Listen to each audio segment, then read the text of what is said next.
comedy's good. I like doing comedy. I was a nanny for years before this. It was ridiculous, dude. Upper West Side kids, 10-year-old twins, boy and a girl, absolute billionaires. Billionaire, lived right across the street from Central Park, you know, those kids. And my favorite thing about it was they thought I was just as rich. Which, you know, was funny because I was their servant. But I did like to play along with it. Like one day, I picked up the girl from a play date, and she was like, "You want to know a secret? Sophia's never flown private." And I was like, that's humiliating. She was like, yeah, she doesn't even have $1 million. And I was like, why are you even hanging out with this bitch? He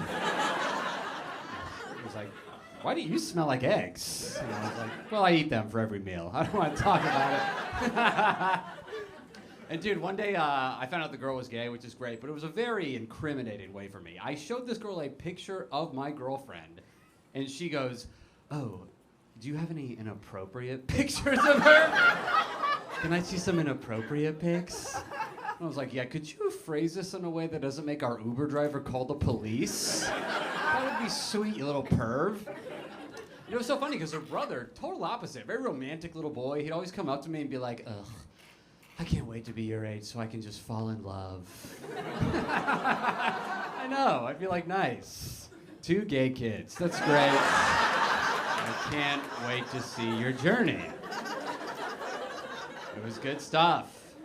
And you know, the mom, of course, like strict little worried rich mom, she came to me one day and she's like, the kids are 10, I'm freaking out about them getting into like drugs and alcohol and weed. I'm scared about weed. What do I do?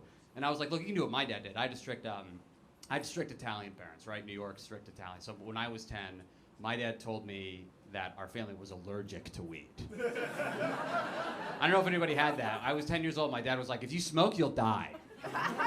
And then I get to high school, you know, my buddies are like, you want to smoke? And I was like, oh, I'm actually part of the only family in the world that's allergic to weed and premarital sex. So I gotta skip. And they were like, all right, take a soda. And I was like, you're not gonna believe this. Also allergic to soda. I could do milk or the Bible. Those are the only things getting me to God. And then, you know, I remember my best friends, they took me to my first high school house party. We get there, everybody's a senior. I'm a sophomore, I'm very nervous, I'm awkward, I have ED, I'm panicking. So, you guys not have ED? I have ED, I mean, I'm soft right now. Okay, anyway, so it's a problem. But I got drunk at this party to kind of like calm down. So next thing you know, I'm like absolutely hammered. Someone gives me a bong, I hit the bong. I think the coughing is an allergic reaction. I think the feeling of getting high is the feeling of passing away. I'm at this party, I'm 15, I'm like, this is it. I'm so hungry at the end.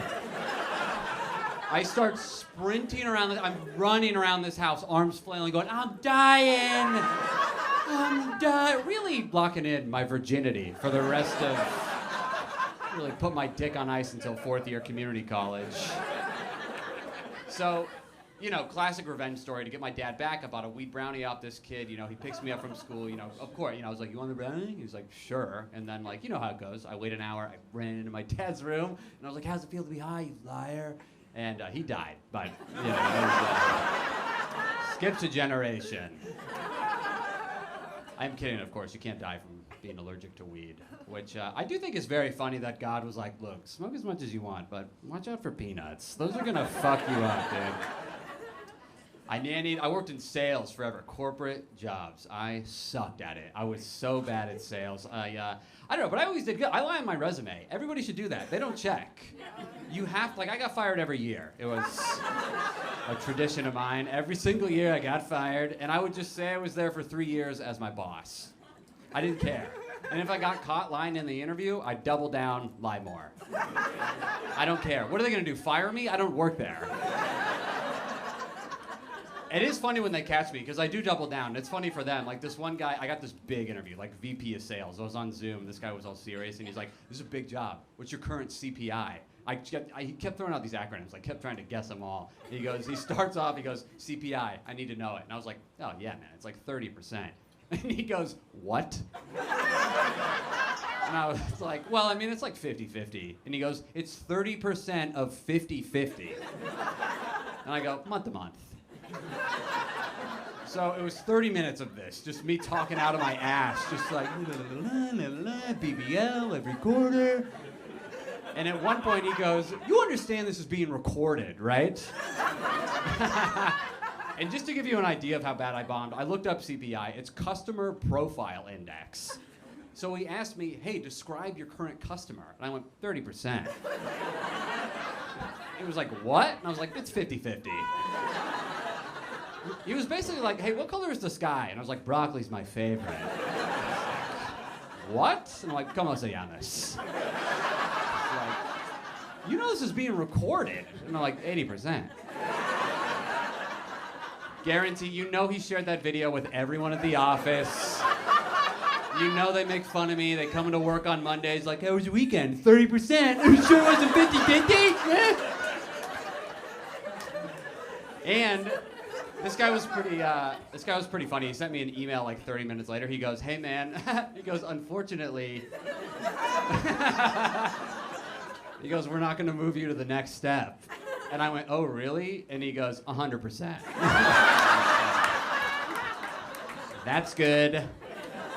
Keep me in mind for future opportunities. Best. Comedy's good though. Comedy's, you know, your best friends become comedians. Like Chappelle's one of my best friends. My other best friend, I go on the road with him. He's a big famous YouTube comedian, right? So I'm always on the, but like he pranks us. It's not like last year I was at his house. His crew decided to prank me. They dressed up. They pretended to rob his house. They thought they were gonna like break in, catch me screaming, and be like, just kidding. But I jumped off his balcony because yeah, I don't know if you know this. Fake robberies feel real. Turns out those feel just the exact fucking same. But it did feel cool jumping off a balcony. It felt so sick. But I did get scared in the air, and I did flap my arms to fly away. I was just like, maybe! And then, you know, I land in the yard. My buddy's there with cameras, and he's like, dude, it's a prank.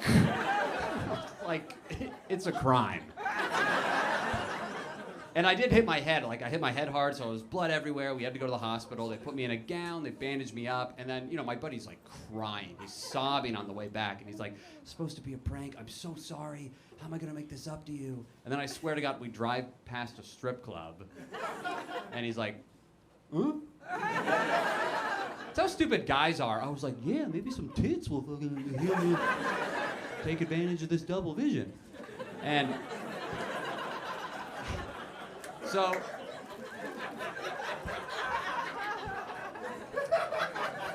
you guys are a good crowd. You guys are good, you give me too much credit. Oh, by the way, this is in Atlanta. This is like deep in Atlanta. Atlanta is really, they care about strip clubs. It's like their thing. So we pull into this wild strip club. There's, you know, flames, lowriders, the mayor's there. We walk in, I'm the only white guy. Also the only guy in a bloody bandage, a hospital gown. I look like the most addicted to a strip club person on earth. Like, I'm like, yeah, I'm concussed, but these titties ain't gonna see themselves. Strippers are like, this is his Make-A-Wish? That's wild, but saddle up, girls. We got another one in from the hospital. I gotta tell you this. I got a couple of things that happened to me recently that I think are funny. My girlfriend, she came home and she told me one of her, this has to have happened to somebody, because you guys look like you're my age. My girlfriend came home and she said one of her best friends made an OnlyFans, but she goes, keep that a secret. Isn't that funny? It's funny when you know someone has an OnlyFans, but they don't know that you know. It's like knowing the superhero and civilian side to somebody. Because I saw her at a party, and I was like, hey, what are you gonna do after this? And she was like, I'm probably just gonna chill. And I was like, whatever you say, Spider-Man. She was like, you know? And I was like, I subscribe. But you know, people make millions. Everybody, it's building, OnlyFans is building generational wealth. Like right now, you know, you could see a rich girl outside walking down Manhattan and someone would be like, whatever, her family got into the railroads 100 years ago. But in 100 years, you'll see that same girl and someone will be like, her great-grandmother had the most famous butthole of all time. You'd be like, that's Penny Goldrum?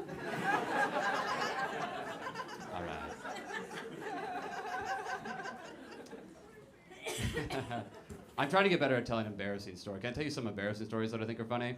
This happened to me a couple of years ago. I peed my pants on a plane. It's funny. Don't feel bad for me now.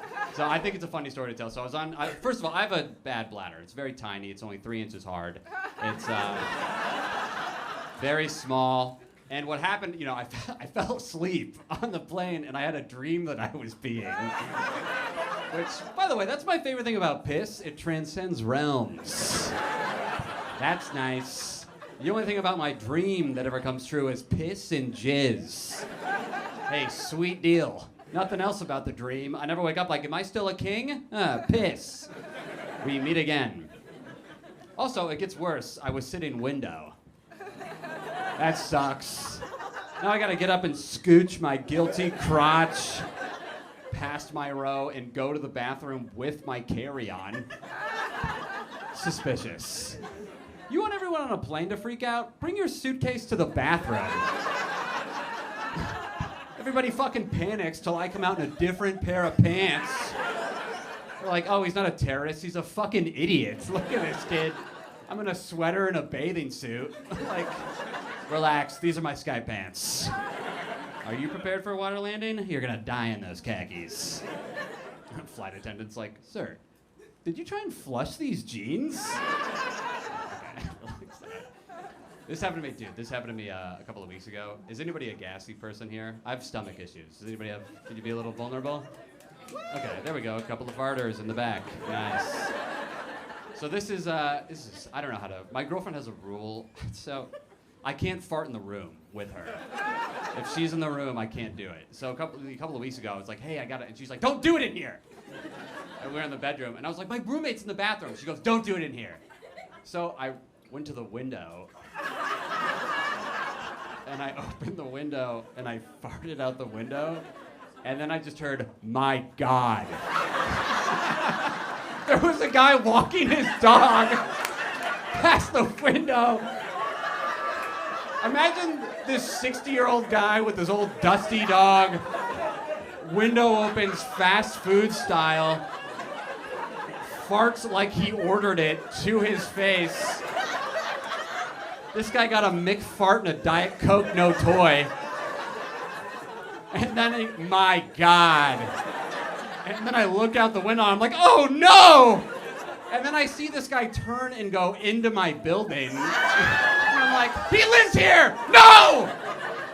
And I'll tell you, I have been leaving my apartment in a disguise. I was in the elevator with him a couple of days ago.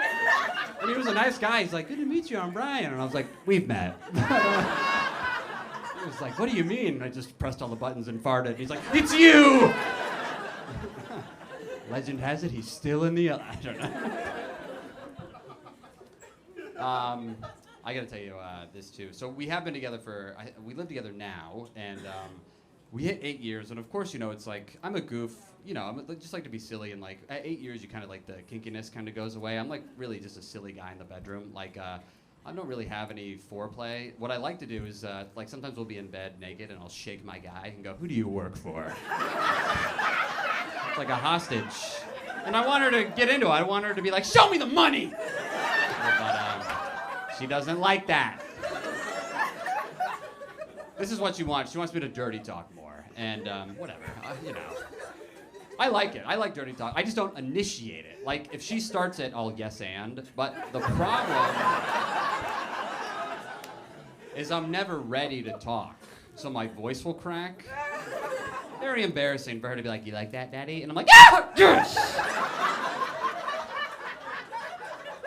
But my thing is, this is true, she doesn't say dirty words. I swear to God, she says penis. Yeah. Ruins it.